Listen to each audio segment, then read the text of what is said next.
Hello, everyone. Welcome back to the Partnership Mastermind podcast. I'm your host, Chris Lavoie. I'm absolutely thrilled to have Kyle Schroeder, Global VP of Partnerships at Movable Ink, and one of the rare partnership leaders who has actually built ecosystems that scale revenue, not just integrations. Kyle has spent over a decade inside Movable Ink, helping turn partnerships into a real GTM operating system, co-selling with sales, building internal trust, and designing partner-first motions. Kyle's known for pairing discipline with empathy, equal parts systems thinker and people-first leader. And today, we're going to dig deep into how he's built one of the more mature tech partner engines in SaaS. Kyle, welcome to the show. Thanks, Chris. I'm excited for this conversation. I appreciate some of the interviews I've been able to listen to and just the insights that this podcast is able to share. Amazing. Well, look, I'm absolutely thrilled to meet you, Kyle. Months and months ago, people were telling me, hey, like, you got to talk to this guy, Kyle. He's one of the best in the business. You graciously took a call with me pretty quickly, and I was certainly blown away on first pass. So I needed to get you on the pod. So here we are. We have two segments. Segment one is Fast Five, we call it, quick hitting questions. And then segment two is the good stuff. So we're going to hit you with 5 quick questions just to get you warmed up and give the audience an opportunity to get to know you better. Is that okay? That sounds great. Okay, cool. Well, in my perusing and creeping of your LinkedIn profile to get to know you better, I always like to look at if anyone has testimonials, like endorsements, and you had 10 very strong endorsements for you. And one of them called you a Swiss Army knife operator, which I loved. So my question for you, Kyle, is which blade do you use most these days? And you can answer that in any way as pertains to leading a partnership program. Yeah, I mean, there's so many. One of the ones I've really been thinking a lot about and trying to leverage as much as possible is the ability to tell strong stories. I think partner win stories really encapsulate the value that's being created. And so I just find that there's so much momentum you can build off those that it's been an area we've really as a team tried to lean in on and amplify as much as possible, both internally and externally, because it works really well internally as you're trying to build advocates for what you're working on, but also externally as you're helping partners understand what the value is in that partnership.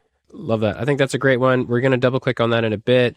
In our pregame, you talked a lot about how excited and passionate you are about like internal trust and internal buy-in, which I totally believe in. I think IC layer struggles with like, it's not just enough to have good outcomes and be a high performer. You need to like make sure that that impact is recognized and felt and translated upwards. So I'm definitely excited to ask you about that. All right, next question. You wrote a LinkedIn post about a month or so ago that I loved, where it was around the Super Bowl. You said, NFL teams firing coaches too fast, right? That was the post. So I'm curious, if partnerships had a head coach, what stat would fans maybe misunderstand the most? Because I definitely love that football analogy. Yeah, my mind goes to really probably the context of any of the stats, meaning like, I think in partnerships, what's misunderstood is that one metric from one company to the next means different things. So it's not that we're not all NFL teams. It's that some of us are playing basketball, some are playing football, some are playing hockey. And so what stats and the way those stats materialize, I think are different from different organizations. So you really got to understand the context of the organization that you're a part of. And I think too often partnerships are just bundled together and it's like, oh, well, what were your source bookings or, which without knowing like, well, what's your average deal size and how many deals are you doing? Like it doesn't give you a sense for whether that's a good stat or a bad stat. And is it changing over time? Did it increase, decrease? So, Sure. I think that's the value of a stat is you got to have the context to put it in. And too often that's missing from partnerships. Yeah, I think that's a great one. And to add on to that, like not just you understanding it, if whether you're the leader of the team or a teammate, but making sure that the rest of the leadership team does. And candidly, that was a mistake I made early in my leadership days of assuming that the CROs and the CFOs and the CEOs of the world, like just they grew up understanding like partnership lingo. And I had Bob Marr, CEO of Crossbeam on the pod a few months ago, and he's just like, look, that's a huge problem where you're creating cognitive dissonance for the C-suite to like interpret what you're trying to tell them. You're referencing all these KPIs and metrics that they haven't spent a career understanding. So a quick follow-up for you on that one, Kyle. How important is it not just to have clarity and strong definitions for the metrics that you're reporting on, but to get better and better at reporting them in a way that's easily digestible by everyone in the upper layer? Yeah, I think that's key. And I think part of the key to that is the consistency that they need to be seeing those metrics on a regular basis in a way that makes sense to them. I think you have to have clear definitions around what you're measuring and why that matters, and then show that over time. I think one of the things that I've just seen lately is, the being able to show progress. We're increasing in this capacity, or, hey, this metric is actually going down. So this is an area we want to focus on. That's what I think the C-suite cares about. Like, it's not just we did X amount of something. It's that actually is a 50% improvement over what we were doing before. And then talking about, okay, we did these things. Those help drive that metric forward. Let's keep doing more of that. I think that's, again, where the C-suite tends to care and find those metrics helpful to understand what the business is doing. Yeah, I think that's fantastic. And just as a restate for anyone listening, two great things there that Kyle said. A, make sure that even if you are reporting on pure partnership metrics, help the upper layer understand how does that roll up to like board level OKRs. And then the other thing you said that I really like is how did it happen, right? Like, I think that's something that a lot of early stage folks struggle with is like, okay, you got these results, but like, where did they come from? Because what people like Kyle and executives want to know is like, how can we invest more dollars to get more dollars back? So you need to understand the correlation between inputs to outputs, to Kyle's point. Cool. All right. Third quick hitting question for you. What's one partnership skill that perhaps really mattered, 5 years or so ago, but really doesn't matter as much anymore? Obviously with so much disruption going on. Yeah. I mean, obviously AI is transforming a lot of things. I think about some of the skills related there. I mean, I did a lot of VLOOKUPs back in the day in spreadsheets trying to do account mapping and sort out, customer overlap and, parse out URLs to understand things. So I think that's something that I've done in a long time. So I'm grateful for that. I think obviously Crossbeam's done a great job of transforming that, but AI in general is helping take that away from the day-to-day for partner professionals. I think that's a good one that definitely harkens me back to my early days. So then I'll follow up then, Kyle. Maybe what's a new skill that's emerging where you would say, you know what, if someone on my team didn't have this skill, or I'm interviewing someone and it's just clear that they don't have this skill, like they're going to be in trouble. Like, what's maybe a new skill that maybe wasn't as so critical before, but now is going to be increasingly critical? Everybody's talking about, I think, how to leverage AI, and I think that's true in partnerships. So I think, I'm challenging my team. We're trying to set up systems to get everybody thinking about, new ways to leverage all the AI capabilities that are out there. There's no shortage of those.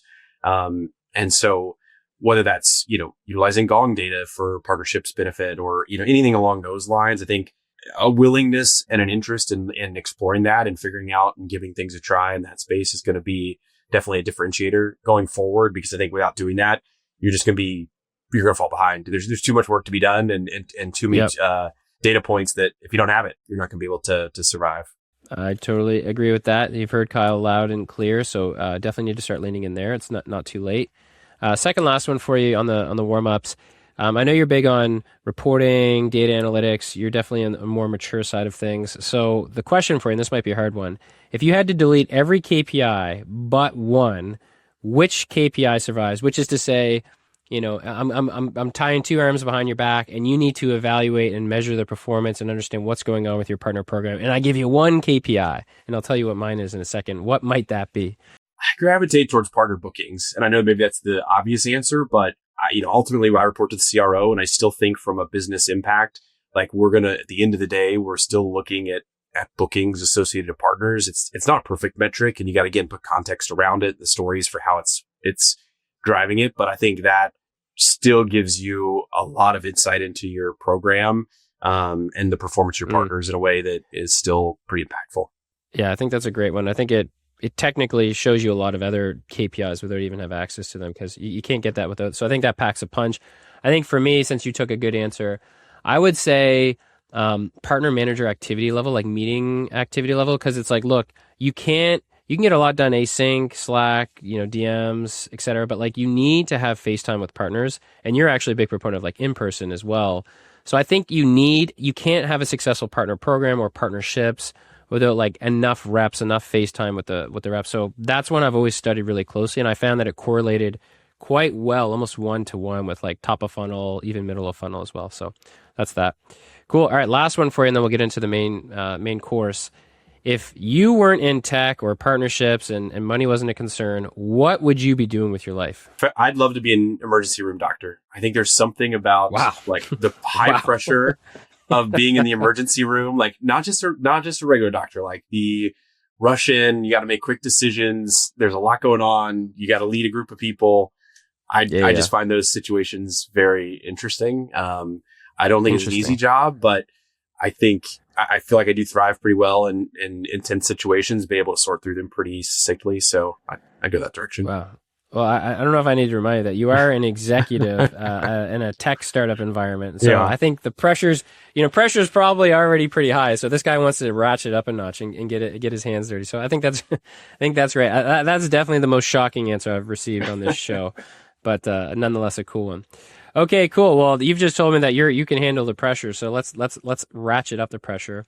So the first segment, we always start the same way. We want to understand people's origin stories. And the reason we do that is like partnerships is not something they offer in undergrads and an MBA program. So we all have very peculiar paths. I myself was a PhD chemist. So let's start with you. So, you started at ExactTarget as an example through an internship. Can you take us back there? Like, what was that experience like? What hooked you and convinced you, you know what?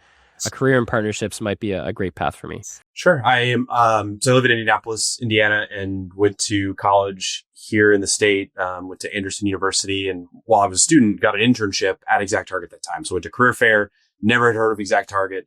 And through this internship, just got placed on the partnerships team. It was basically you hired as an intern and then they assign you to a team.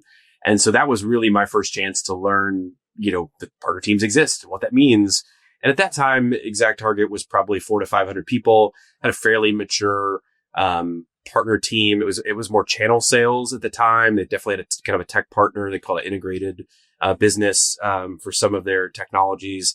And so I really got the start there, and then graduated college, got hired on full time, and then spent the first part of my career working there at ExactTarget, which became Salesforce. So I'm one of the unique ones where all of my jobs have been in partnerships, from internship to what I have now. I've always been in a partnership role, lots of different types of jobs along the way. But just kind of fortunately landed on the team and have had a lot of mentors along the way to learn from at the different companies I've been a part of. But it's been a great journey. I love that. I mean, the first thing I thought of was like, it's glad to hear that some job fairs are successful, right? Because I know a lot of folks that can be a struggle. So, but I think that's a great journey. And the follow up to that is you mentioned like you watched ExactTarget go public and get acquired by Salesforce. So my question is like, what did that era of your career teach you about scale? And to give you more context as you think, Kyle, look, me personally, I've never worked at a company that is more than 1,000 employees or 100 million in ARR beyond. I've like spent my entire career in true startups. And I think there's a lot of advantages there, but if you don't know what it looks like, it's hard to think sometimes in at the scale that you're going to need to eventually. So like, what did that era teach you about scale, rapid growth, and having to be so dynamic and adapt so quickly? Where does your mind take you on that one?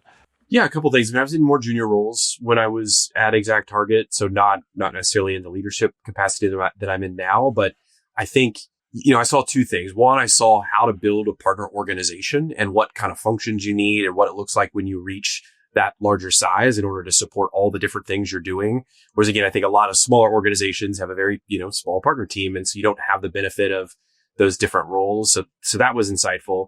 And then I think as a business, I saw the evolution from a private company. We went public, then we were acquired. So like just seeing what that looks like as you transform and fold in. And then, Salesforce was a significantly larger organization, and to see how they approach channels and alliances just gave me a perspective again of what it looks like when you can truly go deep on large partnerships and have the resources to do so. I think you can see why so many companies and people aspire to that. But it gives you perspective for what, success is going to look like once you get there. Got it. I think that's great. And then now let's fast forward and talk about the start of your tenure at Movable Ink, which I think you're approaching your 11-year anniversary, which is pretty incredible. So quick question is like, in joining Movable Ink, like, can you help us understand what was the state of the, partnerships, the GTM motion, the whole company as a whole? And like, let's just focus on like the earliest of days for you.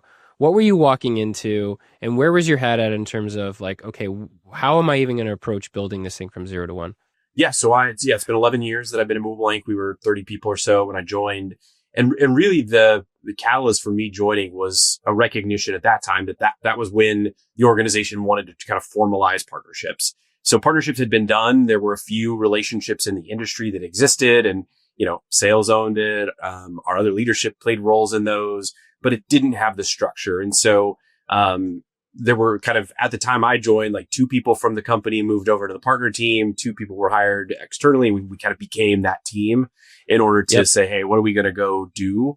And how can we leverage partners to extend the reach of the organization? So, coming from Salesforce, I'd seen it done at a larger scale. Movable Ink was a partner of Salesforce at that time on the ISV side. So it was a known, company that I was familiar with. And so it was like, how are we going to take what worked really well in that exact target Salesforce model and bring that to Movable Ink? So, learned a lot for sure. We may get into some of those learnings, but, Sure. the same things that work at a very large organization don't always pan out, at a smaller company. So I saw that firsthand and was able to, pivot and adjust accordingly.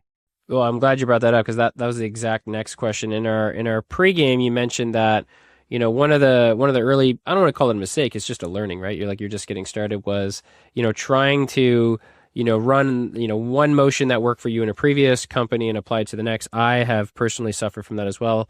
I think for you it was reselling worked, maybe maybe exact target, and then maybe didn't work. So I'm curious, the next question is like, what did that moment and experience teach you about kind of choosing the right GTM model versus just, rinse and repeating something that had worked in a prior stint? Yeah. So at Exact Target, a lot of the business was resell and channel sales. And so, that's what I experienced for multiple years and worked really well and was a, big revenue drivers. You had partners out selling on your behalf in the marketplace in certain, verticals and segments. So I think, again, this was 15 plus years ago, Movable Inks thinking, okay, this is a way we can continue doing our direct sales and want to accelerate it with channel sales. So hiring somebody Sure. that's done it before, and I had the relationships and came in and we brought the partners on board and got them excited, and then it didn't work. Like, we didn't actually see that, the sales happen to follow, and customer success was challenged. And I think the big learning ultimately was just that it's, the partner model's got to be adjusted and situational to each company and to the parameters that exist. And so I think the main takeaway there was the nature of the product that we have at Movable Ink, which is much more of a consultative solution sell product, is really tough to do in a resell model, because what it takes for that reseller to stand up and really become experts on your product is tough to get them to do if they don't have enough kind of incentive to do so. Whereas products like Exact Target were, where it's more of a end-to-end platform, and they were able to kind of own the whole process, and they had a true practice wrapped around it, made that a little bit different. So, fortunately, we recognized this within a year or so, and we're able to pivot and say, the co-sell approach is a much stronger way to go to market. We invested more heavily in our tech partners, which strengthen our product that we have here at Movable Ink. So again, kind of understanding what values created in the market, the partners that align to that, how that fits into your customer base, allowed us to make the adjustments we needed to see success on the partner motion. Yeah, that's awesome. Thanks for sharing that, Colin. I think a big takeaway for anyone listening, especially anyone who's responsible for like leading the ship, so to speak, is like you need to be adaptive. Like if you just get your first head of partnerships job, it's so tempting, to Kyle's point, to just bring everything that worked. And you see this in pro sports, right? Like a new head coach gets hired, they bring all their old assistant coaches, and then they just run the same playbook, so to speak. So Kyle is saying you need to be versatile and adapt in real time. So that brings me to the next segment, which is around, the evolving partner operating model, which you alluded to. And so in our conversations in the past, you've talked a lot about how Movable Ink's partnership model has evolved over time, whether it was from territory alignment to now going deeper with a smaller set of strategic partners. Can you just walk us through that evolution? Like literally, what does that look and feel like? Why is it you already mentioned why it's important to evolve, sorry, but like walk us through kind of the evolution of the partner operating model that you've personally been at the helm of. Yeah. So part of going back to kind of when I joined Movable Ink, one of the things we quickly realized was that the company, the organization, the people in the business didn't understand partnerships, which is not uncommon. The reps weren't familiar with it. They thought partner meant customer. And so, we were stuck on that. And so really from day one, we acknowledge and recognize, hey, listen, our number one customer is the sales team. Like we've got to get them to understand and be excited about working with our partners, and that they're receiving value from that. And so because that became our North Star and how we thought about, building this out, we really set up the team to be more regional based. And so much like you might align solutions consultants or other supporting functions, we built a team to say, hey, we're going to put one partnerships role in each sales team so that every rep on that team has one partnerships person to go to as their go-to resource for everything. And then we aligned the goals and the structure of that role to align with what the sales team cared about. So they carried the same sales quota as the region, and they could then go into strategic planning with the sales leader and the reps to say, okay, across our book of accounts, customers, prospects, opportunities, how do we leverage the entire partner ecosystem to accomplish whatever it is that we're looking to do to drive those better customer outcomes? That could be a booking, that could be churn prevention, that could be use cases, etc. And it just, when you align the incentives and the teams and the goals, then it built the trust with the sales team to say, hey, I see what value's here, which then created the flywheel everybody wants of us working with the sales team working with the partners, building the partner and sales rep relationships. And it really got the motion going. So we ran that for multiple years, very successfully, to the point where I do feel like we truly have a partner first organization that, reps are proactively coming to me and my team asking for partner support. How do I work with partners, and how do I get a particular partner involved on a deal or in a customer conversation? And so what I think we have seen now is, I think now the opportunities go deep. So we built the trust and support across the business. Now, how do we really take the best partners that we've identified as, the ones that have performed well and have the most potential, and expand those relationships in a scalable and exponential way? And so now we've kind of reshifted the resources to go to own those relationships strategically, work across the organization, and drive scale. But I think the key value there is that the reps already bought in. Like, we're not trying to convince them, you need to do this or how to do this. It's now about saying, okay, you're excited about partnering. Let's put all that energy into this group of partners where the value we'll get at the end of this is the largest. Yeah, I think that's a brilliant approach. And that's why I was so taken back from it when you had first introduced it to me, because I don't think it's utilized that commonly. But what I love about it, to your point, is it aligns you with sales so much better. And like, look, it's not a secret that like partnerships and sales can sometimes have very, big frictions in their relationship. And I'm actually running a big survey right now, and I have a question for partnership operators that says, hey, on a scale of 1 to 5, how would you rate the average health between your partnerships team and your sales team? And right now the average is 2.7 out of 5. Right. So I would say that's pretty bad. And I think part of it's counterintuitive at first, because it's like, well, 70% of partner managers have a quota that is closed won revenue, and AEs have 100% quota that is closed won revenue. So like, shouldn't we get along? But I think that's not enough alignment, to Kyle's point. So when you have like same territory, same accounts, same incentive, same quota, literally, then they can honestly look at each other and be like, you know what, we're in this together, so we might as well act like it. So I'm glad that model works, and anyone listening should heed that. Does that resonate, Kyle? One thing I'll add too is, just to, when I go to advocate for promotions for my team, for example, one of the first questions I get is, well, let me go talk to the sales leader that they worked with to see what they thought, right? Like, if the sales leader can advocate for them and say, hey, they are adding value to my region and helping me achieve our goals, then that puts them in the bucket of, yeah, let's look at a promotion. If they don't have the support of the region they're supporting, then it makes it really tough. And so, definitely, I think having that tight alignment has just proven to be really strong and successful. Again, and I think this is a challenge everybody sees, which is, yes, partner metrics are critical and important, but then you get the people that just question, like, I don't know what this means, or does it really matter? But what does matter is, are we hitting our regional numbers? Are we closing deals? And do the sales reps agree that support is meaningful in doing so? And so it just, it helps. Like, you need all these pieces. You need success stories, you need the data, and you need the advocates in the field, and all that comes together to prove that, what we're doing is working, even when there might be questions about, what was their involvement on this particular deal, which is sometimes hard to navigate through. I totally agree. And then my final question on this segment, Kyle, is, and this is helpful for a lot of folks, because you already told us, like, hey, you came in at Movable Ink, you were going to try the reseller, that didn't work, so you had to pivot. So for anyone listening, like, what signals indicate to you that it's time to consider changing the operating model, as you have done several times over now because of your tenure length? So like, what signals do you see where it's like, you know what, maybe I need to have a conversation with leadership and yourself to maybe refactor kind of what the operating model is, whether it's from territory to like deep strategic partners or rep alignment changes. How do you, what signals do you see that give you that indication? Yeah, I guess I have two answers. One is I do think sometimes we're too quick to change, right? You don't even give it enough time to run Agreed. through. I think that's a challenge.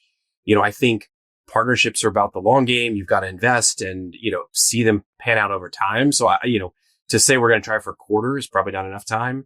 I do think you've got to have those milestones and metrics in place. And that's what we try to do. If we're going to change something and launch new initiatives, like as we're, moving more to our strategic partner management model, for each partner, we want to set milestones, not just we want to hit a bookings target, but where do we want to be in 3, 6, 12 months? I think those are going to be the indicators to say, is this working or not? And have the open and honest conversation, the accountability around those things. And we quickly saw in our model with the reselling that, we got partners on board and then 6 months in, okay, we don't really see any adoption yet. 9 months in, the adoption's still not there. And so it became pretty obvious. And so then that, within a year or so, we said, okay, we got to rethink this and go back to challenge what were the assumptions we had in place. Are those still true? And use that to inform, hey, is there a better way to approach this? But I think you got to have an understanding of what you're trying to accomplish to be able to assess that. And so I spend a lot more time trying to put that thought into it so that we can have the mechanisms to reflect on it. And, ideally, I think that's the purpose of a partner plan. Like everybody wants to do partner plans. I find so many of them are just a, sheet to fill out to check a box. But I think an effective plan actually says, here's what we think we're going to go out and do, how we're going to do it uniquely, what success looks like. And then it gives you the metrics to come back to and understand if we're accomplishing it. So, I think that's another underutilized tool that people aren't taking full advantage of. Yeah, I mean, that was fantastic. That's really my love language. And you might not know it, but having spent 10 years as a scientist, like you just basically walk through like the experimental model, right? Like what's the hypothesis? Like literally, like for a partner operating model, like literally, like what is our hypothesis of if we do X, we will get Y? And then the next step is like, what's the procedure? Like literally, what are we going to do? But then the final point that you are really strong on is how do we know if we were successful or not, right? How will we measure the outcomes and therefore draw a conclusion at the end, right? And then what you said is you need to have some mechanism, some cadence for like stopping to smell the roses and see if they smell good or not. Like evaluating, okay, our hypothesis 6 months ago was if we test this territory model, we will see stronger rep alignment as evidenced by these metrics as a leading indicator, which will then downstream turn into these lagging indicators, which is close win revenue. 6 months went by. None of those things are true. So either we didn't execute properly or it's just not a viable strategy. Let's get back to the drawing board. I don't want to put words in your mouth, but is that kind of more or less a way to think about it?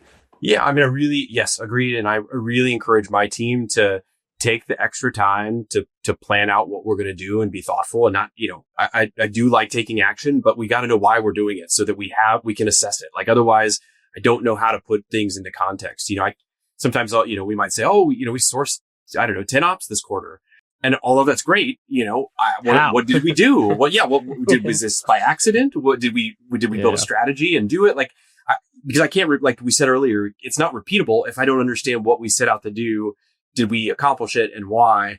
And so that reflection period and assessment, I think is what then helps, when businesses want to figure out how to build flywheels and how to scale and how to make things repeatable, you got to have that assessment period in there to understand how the strategies play themselves out. Yeah, totally. And to be fair to like the IC layer, which we've all been like, it's tough to play the long game and zoom out when you're staring down the barrel of like a monthly or quarterly quota. So like that incentivizes to like be a gunslinger. But to your point, like you do need to be able to zoom out. And that's why having good leaders like yourself will help you get there faster. Cool. That was a great segment on operating model. Now we're going to switch gears and talk about kind of trust as an operating system. And I really want to get into your philosophy and mechanics of trust, because that was something that stood out in our pregame interview, was just how important this concept is to you. So first things first, you talk a lot about partner first culture. How do you know when that's real versus just something people say, which, a lot of us try to say, oh yeah, we're a partner first organization, blah, blah, blah. But like, that's not true in a lot of cases. So how do you actually know when that's real is the first question.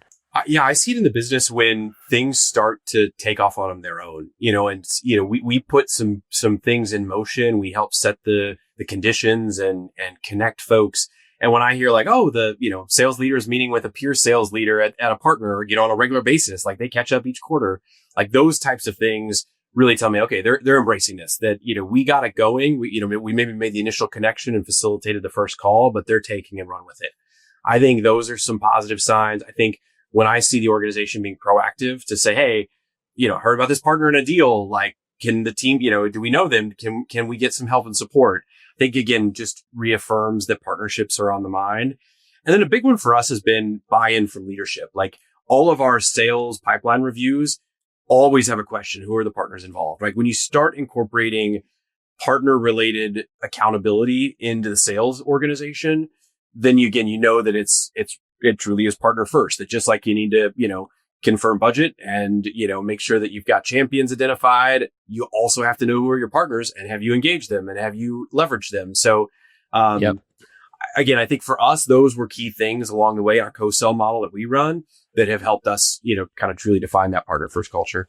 Yeah, I love that. I think those are great signals and evidence that you are becoming a partners first organization. I think of it as like the difference between like if you're an early startup, you're doing like a ton of outbound, trying to like knock on people's doors, and then eventually you grow and you have so much, your product market fit, and then now people are coming to you inbound, so to speak. And I think that's a really great signal of product market fit. So it sounds like the same analogy can be applied internally. It's like, hey, if sales is knocking on your door versus you always trying to annoy them to like co-sell with you, then you're probably doing something right.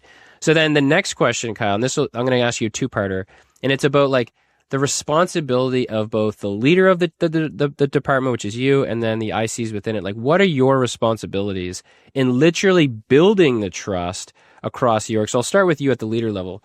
What do you think, anyone who's listening who's, say, a head of partnerships, VP of partnerships, director of partnerships, what do you think their key responsibilities are as it pertains to building trust across the org with the most important stakeholders? Number one, I would say is communication. And that's, you got to be consistent. You've got to be transparent. You got to be proactive, and you got to be able to articulate value. Like I think it's, to me, so much of it falls back to being able to communicate well and to communicate timely. I think it's hard to trust someone when you don't ever hear from them and you don't know what they're doing and you have doubt and you wonder what's going on, or did they ever follow through on that thing?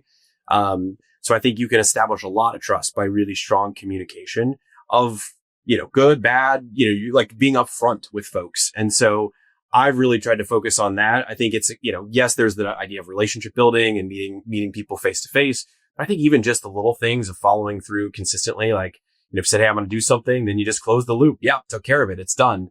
I think people really appreciate that. I think like from a sales standpoint, trying to keep sales reps in the loop, if I assume like, hey, for a given customer, you're the owner. So you got to be in the loop on what we're doing. Like if we're operating in a way that you feel like, hey, they're going around my back, or I don't know what's going on, I think again, that erodes trust. And so kind of that involvement of the team is important. And then, I think just, the follow through and dependability, if there's a commitment made or, you've aligned on something, a way in which partners will or won't do something in an account, making sure that there's the follow through is really key. And I think and then you do that consistently over time. Like trust doesn't happen instantly. And I think that's why even when you talk about partnerships being a long game, it's because trust takes time. And I think sometimes the hardest partnerships are when there's a lot of turnover at that partner, when people are constantly leaving a company. It's yes, you that company name is a partner, but the partnership is really made up of the trust of the people in the organization. And if they've had a lot of turnover and people have departed, you got to rebuild that trust, and it takes time. It doesn't happen instantly. Totally. I think that was a fantastic answer. A ton of great insights for anyone at the leader level listening. A couple of things that I took away, like accountability, super important. I think that's personally one of my favorite words. If you go ask any of the people that I've ever managed and they say, hey, what's Chris's number one thing you got to bring? And it's accountability, right? Like I think it stops and ends there, and it sounds like you're on the same page. But one thing you said that I also resonated with was you said, you got to be proactive, but not just when things are good, but when things are bad. I think that's a really important lesson because, like, look, when you're crushing, people notice that pretty easily anyway. The more important moments are when pipeline is behind, you're not pacing to hit target, and you have to figure out why. Like, that is when you really need to communicate that both to partners or to your leadership. So I appreciate that.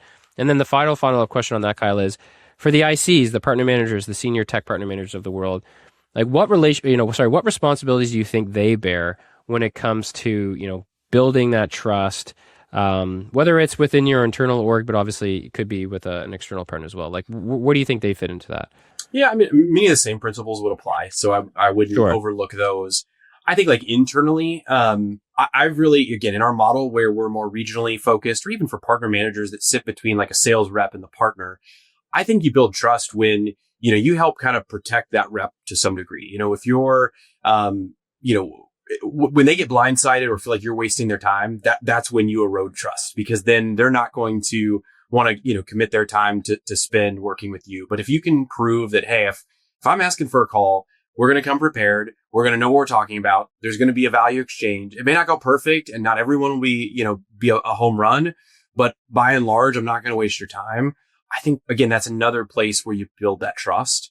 And then I think similarly externally that, when you're working with partners, that you can be as direct and upfront with what's going on. I think, I tell like our reps, my team all the time, like if there's something you are wanting from a partner, you just got to tell them. Like, you don't need 30 minutes to dance around it, only to then, like, if you're actually, if at the end of the day, you just want an introduction, like, let's start there. Say, what I'm trying to work towards is this, and here's why. Yeah. And then, build your case. But I think, again, people respect that you can be clear on what you're looking for. And then again, I think you wrap strong communication and follow through and accountability with that. And you see that trust really start to build up.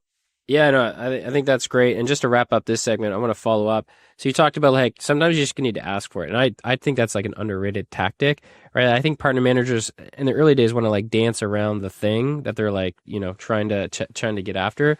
So I'm curious, like, from your experience with your own team as an example, like, how do you really coach them into that behavior? Because I find, and I'll put it a different way, I find that the average partner manager, even senior IC, and having been one myself, they struggle with like direct conversations, like being direct, challenging directly, driving accountability. Like, imagine, you already said this, like, imagine you and a partner have agreed to do X, Y, Z, right, in a given quarter, and like you're having your big monthly follow-up, and they're just not picking up the pieces, right? So they're burning trust with you. Like, how would you advise any partner manager listening who really struggles with having these direct, challenging conversations, perhaps putting a little bit of pressure on the other partner? Because I'm telling you right now, Kyle, I see it all the time. It's a really, really difficult thing to do. So how do you approach that?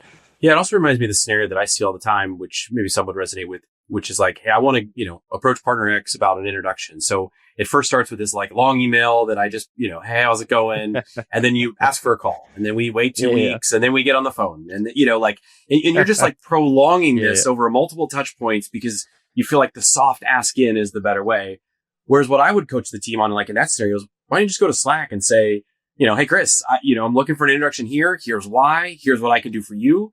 I've pre-written the email. Like, are you open to sending it? And more often than not, it's easier just to say yes, and take care of it than to commit to, 3 touch points, a 30-minute call, and all the time, the mind share that's needed. So I think when you kind of explain that and show it, that helps. I think on the broader question you asked, part of it is I think you can be direct and upfront, with removing the emotion behind it. And I think that's part of it, that I think sometimes the concern is when I'm direct, I'm going to offend them, or I'm going to, make them upset. But I think you can do it in a way that's more, focused on the commitments that were made and talk about that. And I think people get appreciated. Like, hey, we agreed we were going to do these couple of things. Clearly we're not there. Is this still a priority? Are you still committed to these? And I think, again, things change. People have all experienced it. Sorry, hey, yeah, something came up. This wasn't a great month. That's no my fault. But, I think, again, if those things are tied back to the important priorities and goals, then I think it's worth being direct on them. I would be careful about like being overly direct on things that don't matter, right? Like you wouldn't think you want to pick and choose, and make sure that you're driving towards things that have an impact at the end of the day. Yeah, 100%. I think those are all great advice. And my other follow-up my other top up on that is on the trust building side. Like if you're down in the dumps with a given partner, like they're not holding up to the end of the bargain, vice versa, like, bringing empathy to the equation and vulnerability can be a great way to build trust. Like say you've got 7 strategic partners, which means, let's just say you have 8. Each of those partners technically contributes 12.5% of what your expected output. And if they're not delivering, like you're vulnerable. So like saying like, hey, look, like just want to catch up. I know we had agreed to these things, for whatever reason, it seems like your side's, struggling to kind of keep up with that. I just would love to like level set as honest as you can be. Like, is there any major change over there? As you know, like you're one of the big bet partners I have. And obviously I have so much confidence in you, but right now things aren't pacing the way we would like. And I just need to understand like what's really happening. So like that type of approach, I think can be really helpful. I think when you start by sharing your goals, if you, say, hey, my goals 100%. Are this, like, again, I think everybody gets that. Everybody has goals and they're accountable to certain things. And, if I'm said, hey, I've committed to $1 million in this partnership and we're way behind. Like, people Something's understand that. And then like, I think the question becomes, if we can't get there, what can we do? And like, let's work on the alternative. Let's not be too frustrated the fact that we're not there. Let's get real about where we can go. And I think that those would be my approaches that seem to work pretty well. Exactly. And that's a great segue. Speaking of goals, we're going to go into the next segment, which is all around metrics, attribution, and internal credibility. Something in following your content for a while now, like you're clearly like big on clean reporting, really strong, clear communication of what's going on within your partner org. So the first question I have is, you personally, you get deep into the dashboards, you're writing big reports each quarter, you're constantly keeping everyone aware of kind of what's happening with the partner team. So like, I know there's some obvious elements to this answer, but like, why is it so important that you personally stay so close to the data? Well, I think this ties back to your question about trust. I think this is one way I build trust is because I know my metrics and I know the data. And I think especially as I've moved into a leadership role, I'm not in the weeds of every deal and every partnership and every interaction. And so I think by forcing myself to comb through the data, look at the reports, find the anomalies, look at the trends, how's this partner doing, quarter over quarter, year over year, allows me to see, things within the partner ecosystem that I would otherwise miss. And so I think it, helps me personally become comfortable with the data so that then when the other executives come to me with questions, I can answer them. I think partner leaders I don't want to be the one that says, well, I don't know. I got to go ask the team. Like if every question has to go to the team, it just begs the question, then what role are you playing if you don't have the answers? So I don't have to have 100% of the answers, but I do want to have a good understanding overall on the things that matter. And so that's where I've just got systems built in every quarter to run my reports, do the analysis, reflect on what's working, what's not, and be able to share that with the business. And the other thing I found is it also preempts the questions instead of waiting around for people to question what's going on. I deliver the data, and then I'll take questions on the data. And I find that again, in many cases, people appreciate it, and there's not a lot of questions. And so we've been able to get in front of unnecessary kind of fire drills to answer things that people are wondering about. Yeah, I love that phrase, like preempts the questions. I think that's when you have rock solid data. It kind of tells you the answers to whatever questions you might have, whether things are good or bad. So I like that phrasing of it. Follow-up question on you there, Kyle, for your team level at the IC layer. What expectations and systems do you have in place for them to be like reporting to you? Because like it's all vertical up. Like you report to the CRO who reports to the CEO, but then you need that information, right? So like what expectations do you have for your team in the sense of like, are they just accessing dashboards that are pre-built for them and then they can easily like generate a report, or do they have to like manually put together some pieces of data that then they all consolidate and then you have access to that? Like, because the reason I ask as you think about it is I see wildly different setups at orgs where some partner managers feel like very supported and they have access to a ton of reporting dashboard and it's easy. And other companies, they're just like, scratching and clawing, trying to find data, but it's every partner manager has different, kind of models for how they're measuring things, and it's a total disaster for the leader level. So just curious, like how do you kind of have things set up for your team as it pertains to all things reporting? Yeah, we definitely have dashboards and reports that are standardized for the team to leverage. I think my expectations for the individual contributors on the team are primarily three things. So one, we have a custom case object where they track all their partner activity. And so I expect that to be updated, in as near real time as possible, because that's where they're putting in the detail around everything that's going on that then feeds into those kind of global reports. So, they should be able to update those, manage those, and report out on what they've done. So that should be the kind of their key data point. We do quarterly win stories. I want, summarize not just the data points, but tell me what the impact was for your given partners on given deals. So that reporting is going to happen where they're going to feed up because again, I can see the high level, but I want to know the specifics. Like the specifics make the story powerful. And so they're doing that on a quarterly basis. And then we, this year with our new strategic partner management approach, then they're going to be responsible for updating a partner plan. So if we've defined the goals, how are we progressing against those and making sure that they have the reporting to support that? So it's a combination of a number of things. I do think, people need to be comfortable in the data and getting to what they need in order to make data-driven decisions.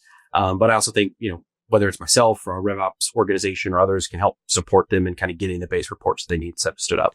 Got it. Yeah, super, super strong setup. I think a lot of people would love to be in that situation where you have so much support and a leader like yourself. But even if you're not, like, you do need to take things in your own hands.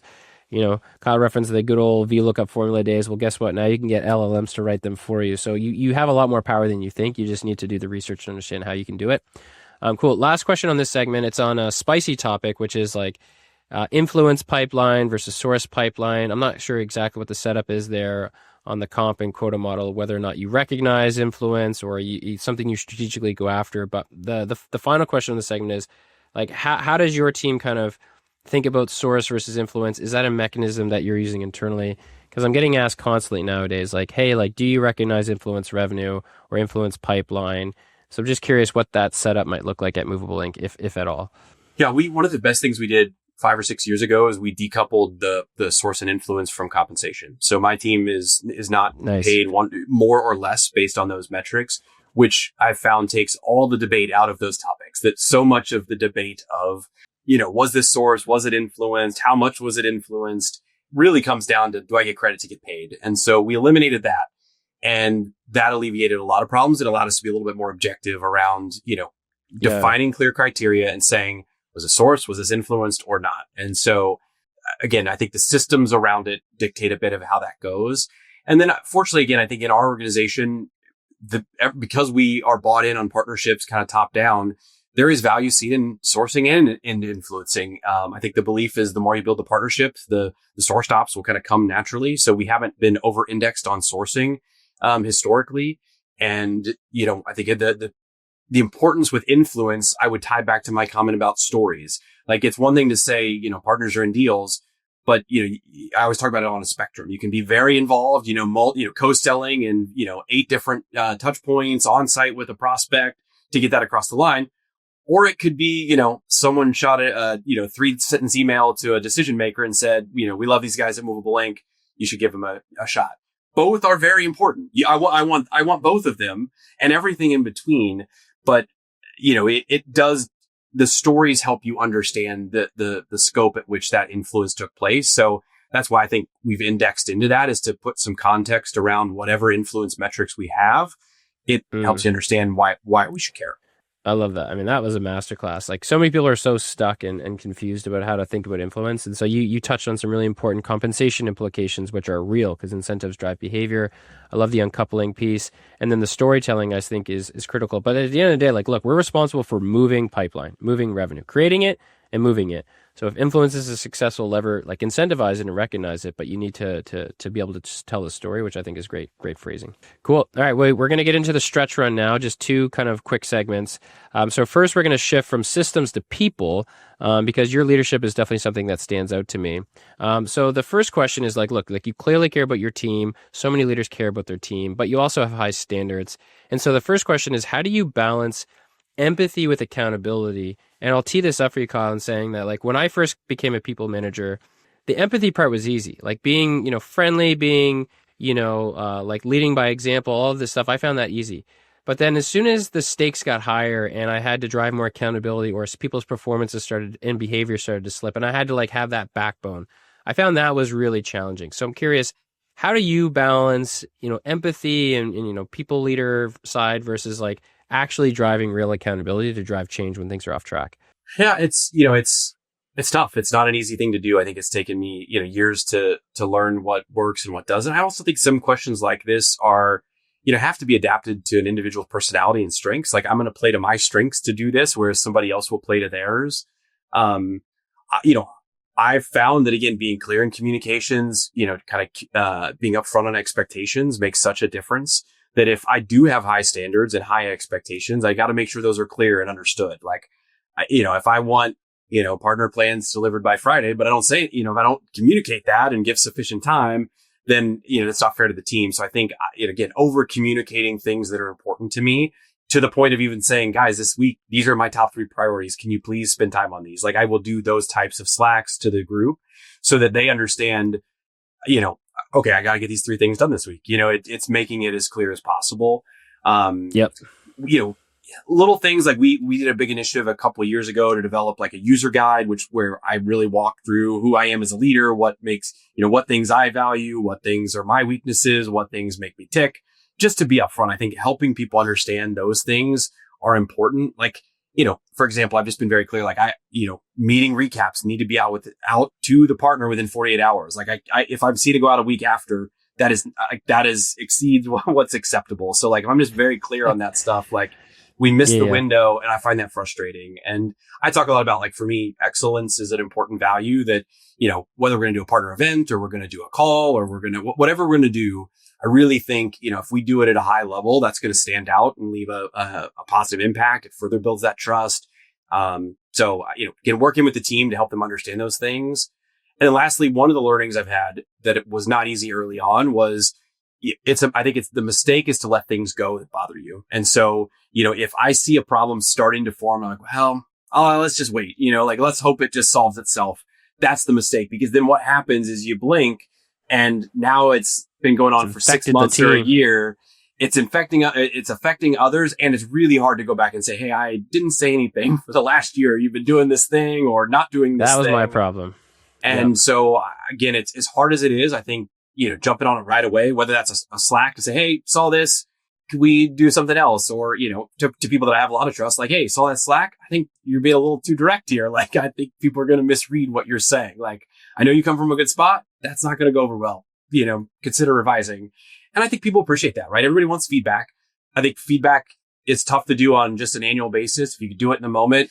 And again, you got to give the context. It's, hey, this is what I saw. Here's why I don't think this was the most effective approach, or this was lacking this thing. Of course. And I think people appreciate that, and also then communicates what you expect going forward. So, and then if it becomes a problem, because I've had to, part ways with some team members, then you also have to quickly start documenting it. That was another mistake of not actually kind of really being explicit, like, because then I think people feel like, oh, well, we talked about it, but I didn't know that's what you meant, or I didn't know you were that serious. And so if it's truly becoming a problem where you're saying, hey, this is impacting performance, I do think you got to quickly get to a, recap of one-on-ones, or a lot more formality. And again, I think that's best for the employee and for you as the manager to have, this very specifically is what I'm not seeing and I need to see differently, so that there's no confusion. Because again, if I think it's in that confusion that you can struggle with meeting those expectations. And that was a masterclass. I loved every bit of that. And anyone listening, whether you're early into people management or later in people management, there's so much there for you. We have two final questions to get us out on time, Kyle. One on this topic and then one on AI. So the final question on the people side is, how has your management style changed over the years? So if someone has worked for you for the last 5 or so years, right? Same person. How would they describe, like, hey, how has Kyle's kind of management and leadership style changed? What's a quick, short answer you can give on that one? Yeah, I would hope that over time it's just become more confident and focused in what's important. That I think, I've just been through enough cycles that I can, know where it's worth spending time and going deep, and what things don't matter, and kind of let those go. I think delegation is always an ongoing, challenge too, that, I want to be able to trust my team and hand more things off to them, which goes back to, again, communicating expectations and how to go about doing that. So I think that's an area I've improved in over time as my team has grown. And again, I probably one of the things most people say is, like, I communicate a lot. Like, more communication is usually my, way of operating, because I just think I'd rather people ignore stuff because it's too much than to feel like they don't know what's going on. And so that's something I've just continued to lean into, even like if it's in a business update that I see because I'm in certain channels or in conversations or in a meeting. Sure. And I can funnel that to my team just to help them know what's going on. Those things I think they really appreciate. And that's probably not something I would have done earlier on. Totally love that. And I love everything you said about the expectation setting, by the way. I think that is like one of the most important things you need to do it all the time. Okay, cool. We'll get your hit on this. This is a switch of topics, but it's on AI. Can't have a podcast interview if we don't ask at least one question on AI. So in your humble opinion, Kyle, your very informed opinion, like, what do you see AI actually changing when it comes to like partnership execution over the next few years? And maybe what's one thing that you don't think, you think is being a little bit overhyped? So like one thing that you actually have conviction AI will disrupt in a positive way for partnership execution, and maybe what's one thing that you're like, you know what, I think that's being a bit overblown. I don't see that thing changing so dramatically. Sure, I do think there's probably a lot in both categories. My mind first jumps to just the ability to use AI to comb through partner data internally and use that to draw out insights and better actions. I mean, again, I remember back early days at Movable Ink, we had like custom Salesforce reports set up to listen to keywords in in free form fields to try to find partner mentions, and use that to extract and say, somebody put a comment in, and now I can, follow up with them, which that's been all streamlined through, Gong tools and anything else, Zoom transcripts that allow you to really, understand that, set the alerting, and even operationalize how you turn those into, partner collaborations, partner referrals, any of those types of things. So I think that's only going to continue to happen. And I think that's going to transform kind of go to market overall as we just get smarter with the data that's available to take action on. I'm excited for that. I think that's often the work that's the hardest to do, right? It's extremely time consuming if you're doing it manually. And, even I've started to see on my team, used to, like, if you want to get up to speed on a deal, you'd have to go set a meeting with the rep and spend 15, 20 minutes getting a debrief. Now I can just go to Gong and say, what's the latest on this deal, and get the recap there. I think like those efficiencies are absolutely going to continue to move the needle. I think on the flip side, I think so much of the focus of AI is like the operationalizing of things. And while there are those, that is true. At some point, you can't operationalize everything at partnership, because it does come down to the relationship at the end of the day. And so I think that's a part that if you're only interacting with the AI and it's all automated and there's no relationship, I don't think those are going to be the partnerships that last. I think, we talk about, people want to do business with people they know and like and trust. And, that's still going to be front and center. And that, our best partnerships are where there's, trusted relationships between two organizations. Obviously, you got to have the foundations in place around the value creation and all of that. But I think the AI only supports that. I don't think it replaces all that. So there's still going to be a level of, work that those partner leaders, partner managers are going to do to build those relationships and demonstrate that trust, whether that be, in calls with the partners, in person, in events, all of that. I still think comes together in a really meaningful way going forward. Yeah, I love that. I mean, look, ChatGPT can't source your deals, to your point of like, you still need to be people first. But look, we're at time. Kyle, this was truly an absolutely fantastic interview. Thank you so much. Thank you, everyone, for tuning in the Partnership Mastermind podcast. And feel free to hit up Kyle on LinkedIn. He's absolutely a must follow. Thanks so much, Kyle.